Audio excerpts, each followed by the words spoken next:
Hey folks, Jimmy here, aka Palette for Dead. Welcome back to the channel and welcome back to a very long awaited return to a painting video. Now, as per usual with all the videos though, if you like them, hit that like button, subscribe to the channel if you haven't already, and drop a comment down below. I love reading your comments, I love hearing your feedback, and I do highly appreciate every single one and try to reply to everybody as fast as I possibly can. And not only that, it goes a long way to help the channel as well.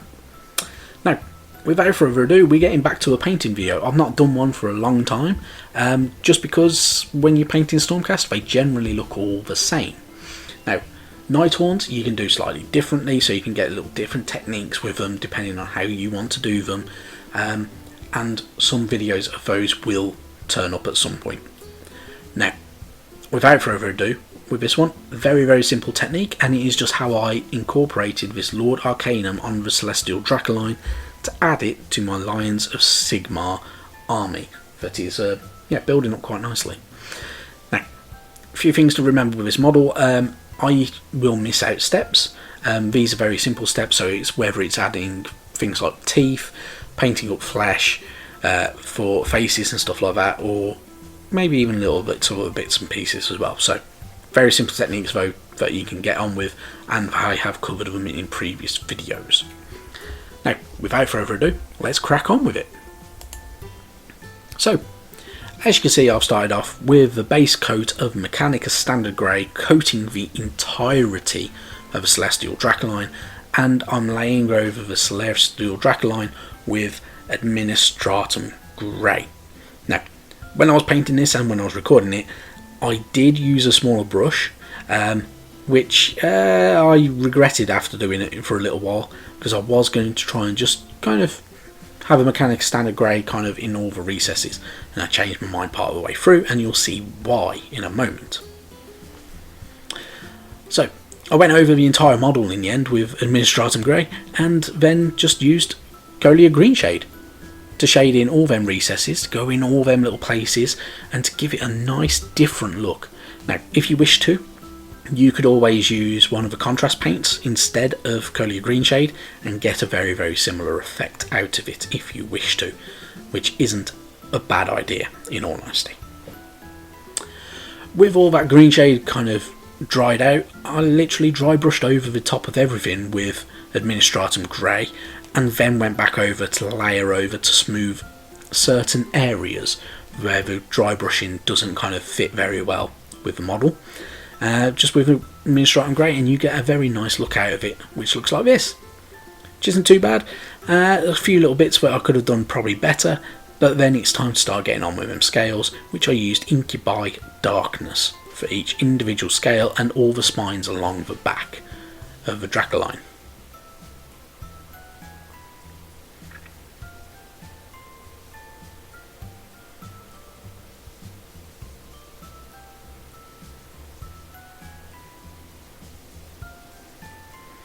With all those scales dried out, all I'd used was Sotek Green to highlight the edges. My brush was a bit crap when I was using on this bit, so use a very fine tip brush and you can get a very nice neat line. Some areas I got a nice neat line, and some scales look a bit rough and a bit ropey, so it's not perfect. But with all that done, I was fairly happy with it, so all I did was I moved on to the claws, which I used Corvus Black to get with these. Now, Corvus Black is a bit more grey than it is actually black, so you could use a Baden Black if you wish to, and then use a 50-50 mix of, say, Mechanica Standard Grey and a Baden Black if you wish to get a very similar kind of dull black look. Moving on to the leather straps, I used Dryad Bark. Very simple technique, and it works very well for making leather.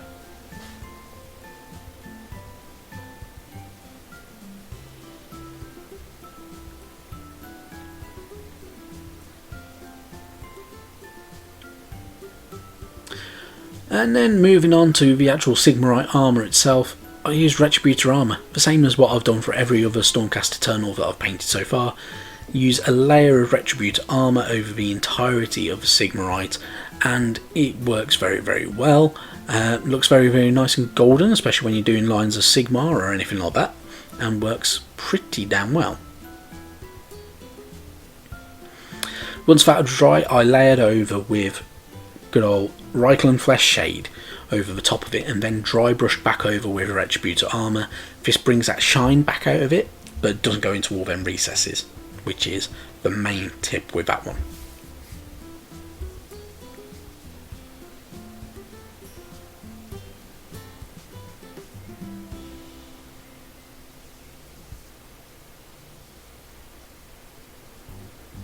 With that painted, I used Corvus Black to go in between all the armour pieces, and then I layered over using Mournfang Brown over that saddle, and then Seraphim Sepia over the top of it, and it kind of gives it a nice bit of a highlight and dry out as well.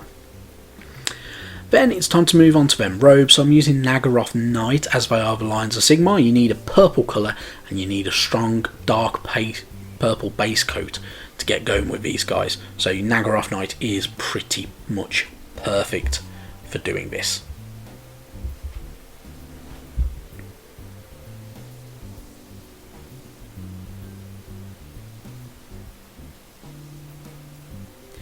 And then once that was dried, I literally just layered back over with Xerius Purple over the top smoothed areas of the model. This will keep it going very nicely. You use it on certain pauldrons as well that are meant to be enamelled, and it will look very, very nicely. You do have to get into some very fine gaps, so use a very, very fine tipped, nice brush. Do not use one that is slightly ruined, because it will go all over the extra bits and pieces.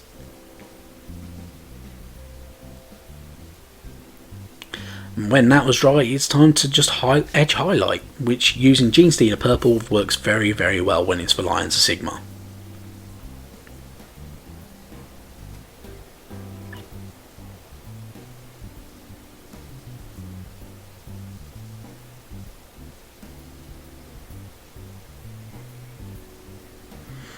And then for that main cloak, literally just using Corax White, in all honesty. Very, very simple technique. Corax White over the top of everything. You may need 1 or 2 coats. I had to do 2 coats of it. You might accidentally get some on certain other robes, but you can touch that up later. Then once that Corax White is done, Apothecary White over the top of it. Wait for that to dry, and then all them raised areas, so don't go into the recesses, just use Corax White again. If you wish to get it a bit brighter, use White Scar. However, White Scar is very, very thin, and it will take several coats, so do not worry about that if you need to do it though. Other than that, the only other things that I've done is I've used Stormhost Silver on certain silver areas, along with Ironbreaker as well, which work very, very well together and make it nice look, a bit of depth to your metallic work. Certain other bits of areas I have used other golds as well, so certain brighter golds and everything like that you can get hold of from both Citadel, Army Painter or Vallejo or anyone like that. I used a Vallejo one and it worked very, very well. And the other things that I will mention is on that staff that you can see, for that kind of the wisps of magic that are coming out of it, I used Corax White and covered over with Ephemetic Blue, without doing any extra work to it, and it gives it a very lovely effect with it as well. If you want to get red metallics as well, what tip I will give you is use Stormhost Silver, and then use something like the Contrast Red, Blood Angels Red over the top of it, and you'll get a metallic red colour, which is always very, very nice. And then for basing, just use some of your skulls, some of just random scatter terrain and stuff like that you may have. Sterling Mud works very, very well. Dry brush over it with things like Dryad Bark and Baneblade Brown, and you get a very kind of a natural earthy kind of look to it. If you leave some blobs of good old Sterling Mud, they'll kind of make mounds, which is also pretty decent as well sometimes. Anything to make them bases look very, very sharp is always a good idea. And that's generally it, really. There will be more painting videos in the future. I don't know when exactly, but I will squeeze some more out. If this is your type of thing though, hit the like button. Tell me in the comments, by all means, and I will do some more. But that for now, thank you very much for watching, and I'll catch you next time. Bye bye now.